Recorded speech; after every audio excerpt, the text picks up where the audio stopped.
Hey guys, so welcome back to my YouTube channel. Okay, so what I've decided to do is start doing some short videos about some of the more common questions that I get asked from clients and also from women who aren't a client with me but send me emails or Instagram inboxes, and I get quite a lot of the same types of questions, so I figured it would make sense if I answered some of the most common ones and then everybody can see the same answer at the same time. So today's video is a little bit of advice for people who are thinking about competing as a bikini competitor for the first time. There's a really noisy bird outside. I'm just going to have to go and close the door. I'm sorry about that, but Mr. Magpie was going mental.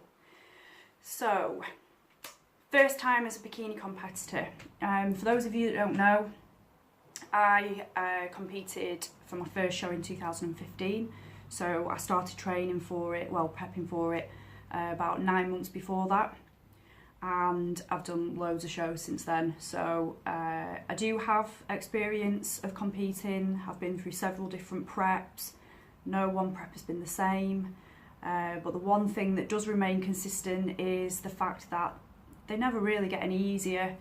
And I do feel like at the moment, because there is such an explosion of bikini competing on Instagram and other social media pages, it does feel like people that aren't in the fitness industry or haven't competed before, perhaps there's a little bit of a misconception about how hard it actually is.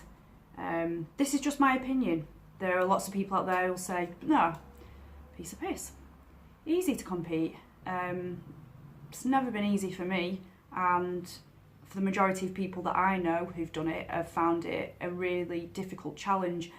A really worthwhile one, and there's no feeling like it. When you get to the end of a prep, you've been rigorous with your routine for however many weeks, months before stepping on that stage. When you finally do step on that stage, it is the best feeling ever. There's nothing like it. But there are some things that you do need to prepare for, because competing isn't the same as training, just how you would if you were going to go to the gym, say 3-4 times a week. You like to keep yourself fit, you like to keep yourself healthy, looking good. It's not the same.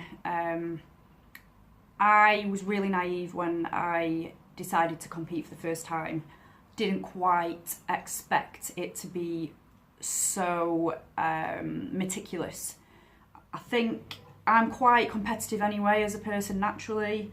I like a regime. I'm quite precise, so in my day job everything has to sort of be on it and perfect, if you will.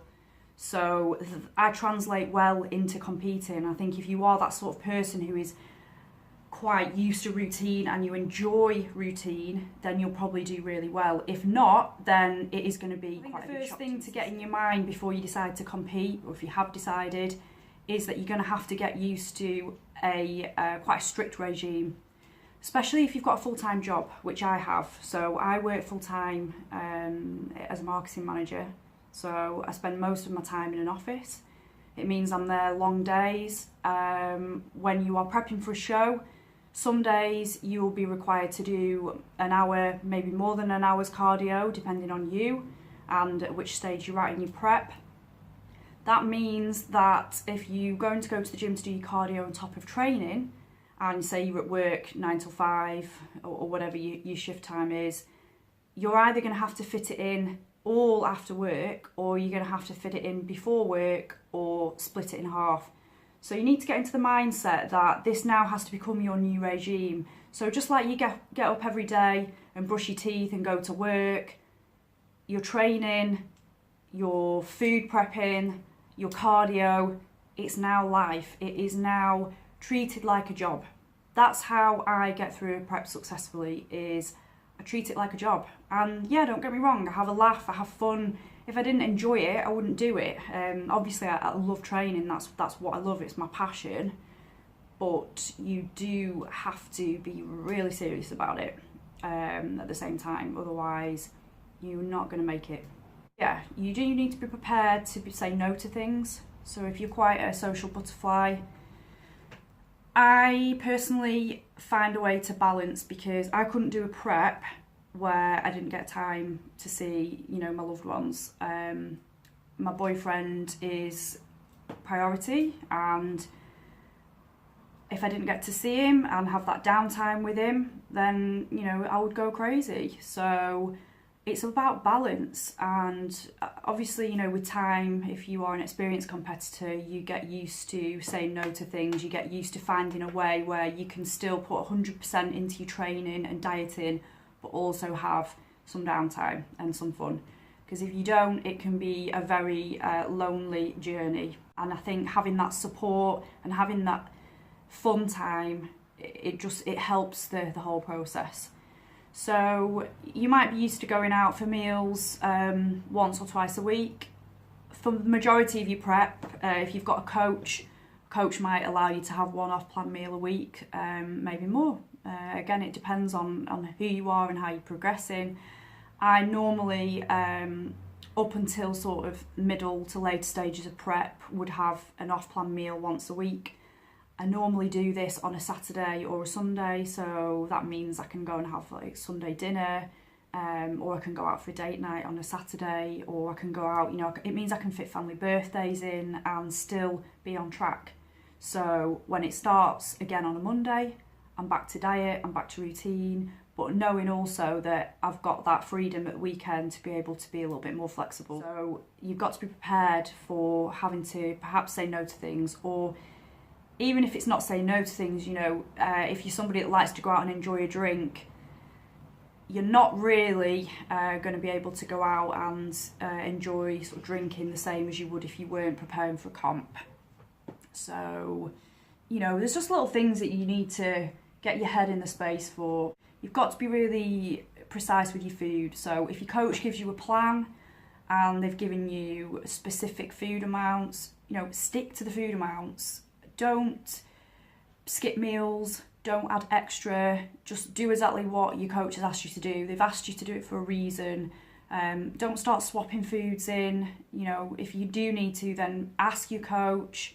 There's a reason why they're giving you those types of foods, and also timings as well. If your coach has asked you to eat a certain meal before and after training, they're doing it for a reason, if they're a good coach anyway, and if they understand how food works and how the body works. So you've got to be prepared for things like weighing your food out, taking meals with you on the go and eating cold food. Yes, it's grim, but you got to suck it up. You might have a full-time job, you might have other commitments, but if you've decided to do this, then you need to be prepared that you have to prioritise your eating and your training and your cardio. Another thing that you need to prepare for is the cost of things. So the cost of competing is fairly extortionate. For example, you need to think about coaching, you need to think about the cost of your gym membership, the cost of your supplements, your daily meals. Then there's also the cost of the federation that you want to compete with. So most federations normally have an annual membership fee. There may even be a show entry fee on top of that. Then you've got the cost of things like your show day tan. So normally you would get a professional tan done.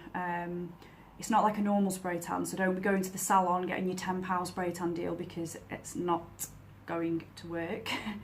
A big outlay normally these days is the cost of your suit. So some bikini designers these days are costing anything up to like £500–600 a suit. Now, if you are quite savvy, you can find some relatively nice suits online on eBay. I've never bought one from eBay just because I like to be confident and know that my suit's going to fit right. So always research somebody who creates bespoke suits, would be my advice.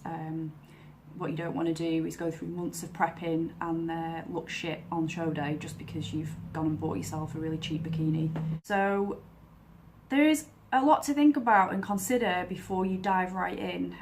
I've had girls that have come to me before for competition prep, and after we've had like initial chat, I've always been really honest with them, and you know, there's been a couple of people who on reflection have decided it's probably not for them, or that they're not quite ready yet mentally or physically, or perhaps it's not been the right time in their career and they just didn't feel like they'd be able to juggle things. But at the other end of the spectrum, I've had people chatting to me who have gone on to compete, and they have not just one full-time job, but they're juggling 3 jobs, you know, they've got a family commitments, and they're just able to do it. Somehow they find a way to fit it all in. It just depends on your personal circumstances, and I think the type of person that you are as well.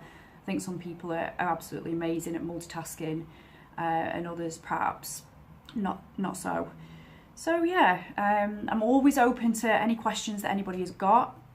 First time competing is quite a daunting experience. I'm going to do another vlog about the first time that I competed, so I'll talk to you about what happens on show day, and I'll talk to you about my experience competing with UK BFF. That was the first federation that I competed with, and the time that I competed at Body Power. So that was my original goal when I first decided to go from your average gym goer to competing. I'll do another video for that, so stay tuned, subscribe, hit notifications, and please, girls, guys, if you've got any questions about competing, anything that you'd like to know, then just pop your comments below and I'll get back to you.